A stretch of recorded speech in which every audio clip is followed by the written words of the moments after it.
Você é contra ou a favor da redução da maioridade penal de 18 para 16? Uma pergunta que tem dado muita discussão. A presidente do Brasil, Dilma Rousseff, já se manifestou contra a redução, mas caso o projeto seja aprovado, a presidente não pode vetá-lo. Ontem, a Câmara dos Deputados criou a comissão parlamentar para analisar o projeto que já é considerado admissível para votação. Para os deputados, a PEC não fere a Constituição brasileira. Para falar sobre isso, eu recebo o juiz da Vara da Infância e Juventude de Guaxupé, Dr. Milton Biagione Furquim. Dr. Milton, seja bem-vindo ao Jornal TV Sul. Eu agradeço o convite feito pela TV Sul e me sinto muito honrado por aqui se fazer presente. Dr. Milton, o primeiro questionamento que eu tenho é com relação a essa admissibilidade da PEC. Os deputados decidiram que ela não fere as cláusulas pétreas da Constituição. O que é uma cláusula pétrea?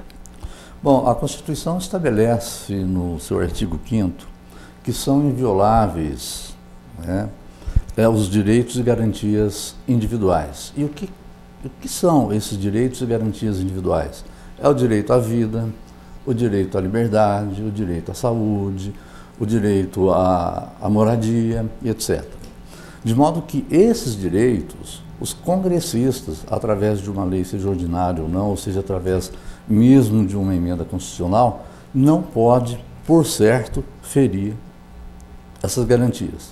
Por isso que são chamadas de cláusulas pétreas. Não podem ser mudadas. Não podem ser mudadas em hipótese alguma. Certo. Seja através da PEC, né, ou não.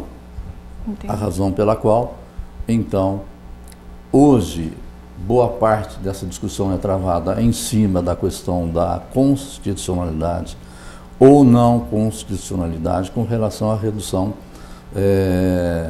penal da maioridade de 18 para 16 anos para efeito de imputação penal. Os que defendem pela possibilidade, eles se batem na tecla de que não está ferindo-se garantias, está se criando exceção, mas não fere nenhuma daquelas garantias previstas na cláusula pétrea, que são aquelas situações, aquelas condições previstas no artigo 5º da Constituição Federal. Bom, e o que muda caso essa PEC seja aprovada? Bom, em havendo a mudança ou alteração aí pela PEC que está em discussão, de modo que haja redução da minoridade penal de 18 para 16 anos, a partir de então, todos aqueles infratores entre 16 e 18 anos que cometerem determinados crimes, não são todos de qualquer crime, mas determinados crimes, eles não mais submeterão aquelas situações ou aquelas medidas socioeducativas previstas no Estatuto da Criança e do Adolescente, mas sim se sujeitarão, pelas penas previstas no Código Penal. Bom, e Dr. Milton, em outros países não existe essa maioridade de 18 anos. Alguns países, na adolescência, os adolescentes eles já são punidos. Por que no Brasil essa maioridade penal é a partir dos 18 anos? Existe uma causa? Até a mudança a entrada em vigor da nossa Constituição, a maioridade civil e a maioridade penal se confundiam e eram os 21 anos de idade, né?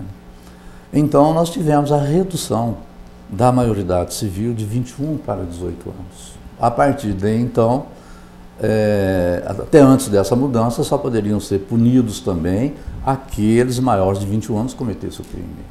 Com a redução da maioridade civil e penal de 21 para 18 anos, a partir desta mudança, aqueles com idade de 18 igual a 18 ou mais passaram a ser da mesma forma punidos toda vez que ele viesse a cometer um crime.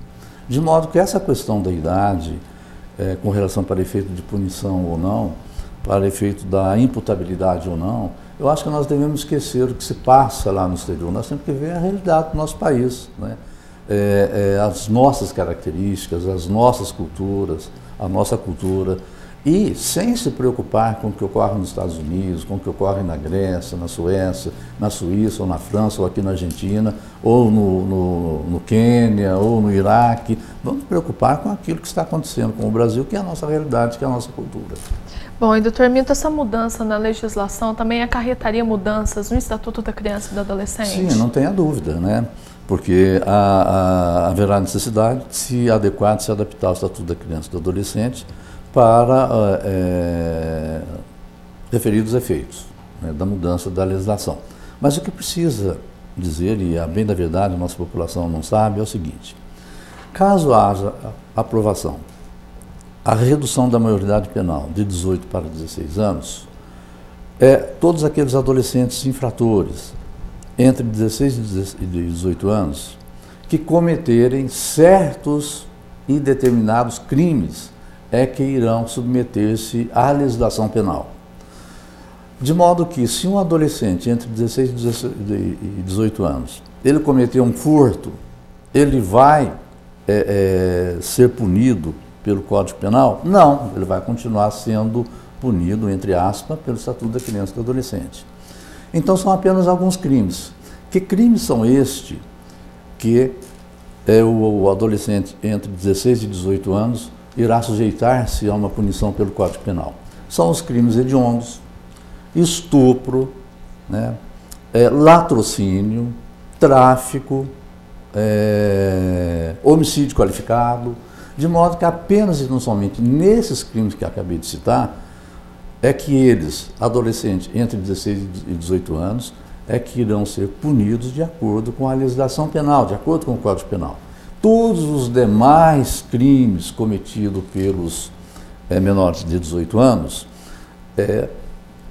continuarão esses adolescentes sendo, entre aspas, punidos pelo Estatuto da Criança e do Adolescente. Então, não é todo qualquer crime que o adolescente irá submeter-se à punição prevista no Código Penal.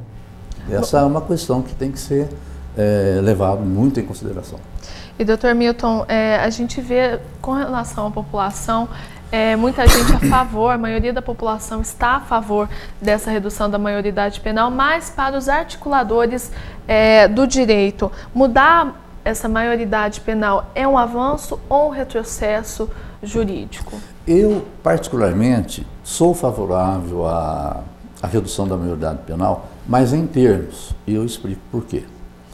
Ora, nós vivemos num país onde o Estado ele não consegue sequer dar plenas condições para que todos os adultos condenados possam cumprir suas penas nas cadeias. Hoje existe uma população carcerária no Brasil de mais de 500 mil presos e outros tantos aí que estão cumprindo penas em outros regimes, até por falta de vaga no sistema carcerário. Além do que, os nossos presídios não passam de verdadeiras masmorras e de verdadeiras pocilgas, né? De modo que os presídios não detêm a mínima condição para que possa receber ali os presos. Não oferece, não fornece as mínimas condições sanitárias, de segurança sobretudo, de modo que se ele, Estado, não consegue atender as necessidades para aqueles que são condenados e adultos, você imagina, então, se ele vai conseguir atender as necessidades dos menores infratores entre 16 e 18 anos. É um problema. Outro problema que nós nos deparamos e enfrentamos no dia a dia enquanto juiz da infância e da juventude. Nós temos no Estatuto da Criança e do Adolescente algumas medidas socioeducativas que são aplicadas quando um adolescente ele pratica um ato infracional.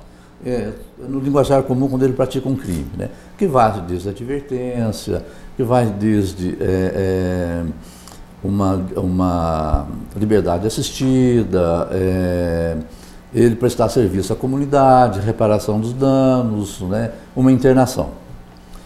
No que se refere à internação, hoje, pelo Estatuto da Criança e do Adolescente, ela é aplicada, a medida é aplicada a quem? Aqueles adolescentes que cometem algum ato infracional que possa caracterizar um crime violento, né?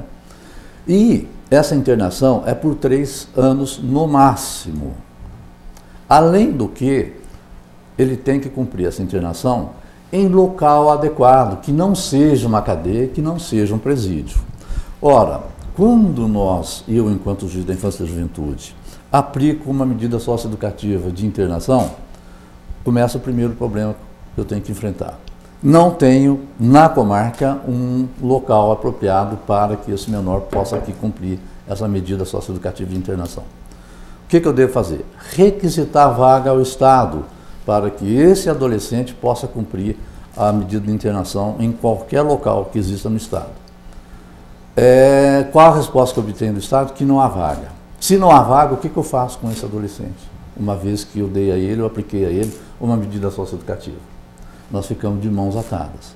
Quando eu aplico uma medida provisória, por no máximo 5 dias, a um adolescente que cometeu um crime bárbaro, eu já tomo cuidado de colocar na própria decisão minha que ele deverá ficar segregado, né, em uma cela da cadeia pública por até 5 dias, sendo que, após esse período, se o Estado não oferecer vaga, imediatamente a polícia deverá colocá-lo em liberdade. Porque se assim não for, quem está colocando o pescoço na guilhotina sou eu, enquanto juiz da infância e da juventude.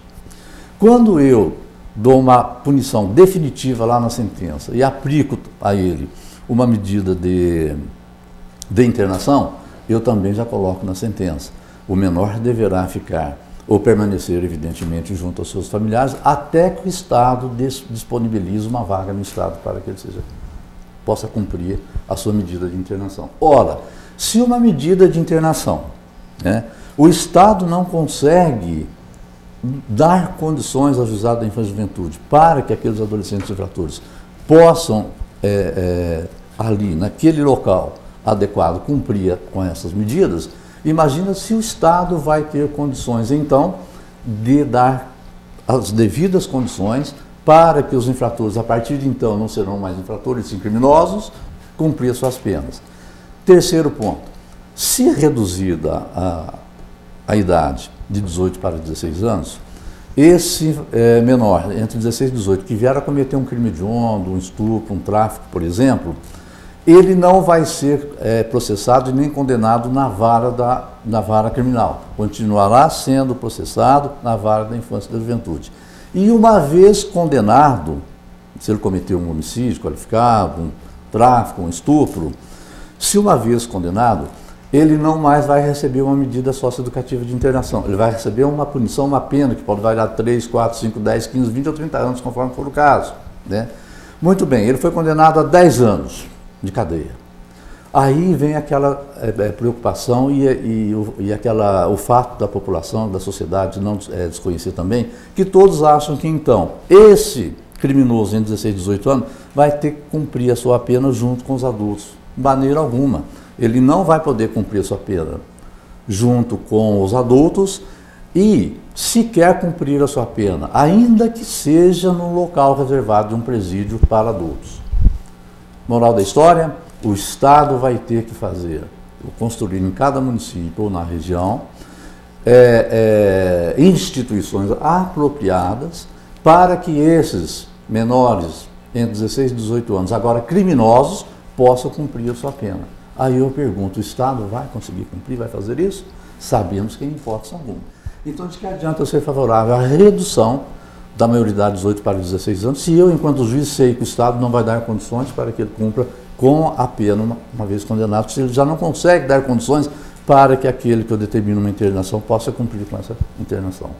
Então, em função disso. Agora, se o Estado tiver condições de estruturar todos os municípios, ou ainda que seja de forma regional, para que esses criminosos menores possam cumprir com as suas penas, uma vez condenados, então eu sou a favor. Caso contrário, de nada adianta. Nada adianta, né? Tá certo. Infelizmente. Dr. Milton, muito obrigada pela participação aqui conosco. Eu que agradeço e quando sentirem que eu posso ser útil em alguma coisa, eu me coloco à disposição.